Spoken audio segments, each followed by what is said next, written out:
జగన్ మాటల్ని ఇంకా నమ్మాలా? పోలవరం ప్యాకేజీ గురించి 2019 ఎన్నికలకు ముందు ఏమన్నాడు? ఆ పోలవరం ప్రాజెక్టుకు సంబంధించిన నిర్వాసితులకు ప్యాకేజీ సరిపోవడం లేదు అని చెప్పి ఆ రైతన్నలందరూ కూడా ఆవేదన చెందుతా ఉన్నప్పుడు ఆ రోజే చెప్తాను 10 లక్షల రూపాయలు చేస్తాము అని చెప్పి కూడా ఆ రోజే చెప్తాం 10 లక్షల రూపాయలు చేస్తాము అని చెప్పి కూడా ఆ రోజే చెప్తాం.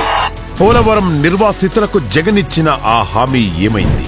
నోటిఫికేషన్ వచ్చింది అని అంటే ఖచ్చితంగా వాళ్ళు ఇస్తారు.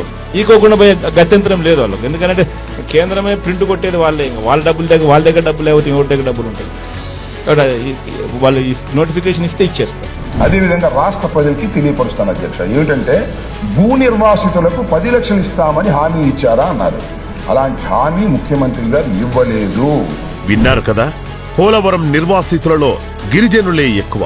అటువంటి అమాయకులను మోసం చేసిన ఈ దగా కోరునే నమ్ముతారా? 2019లో చెప్పినవి చెయ్యనోడు 2024లో చెప్పేవి చేస్తాడా? ఇక చాలు జగన్. జరుగు జరుగు జరుగు జగన్ ఖాళీ చేయి కుర్చీ, జనరాజ్యం వస్తున్నది ఎన్నికల్లో గెలిచి.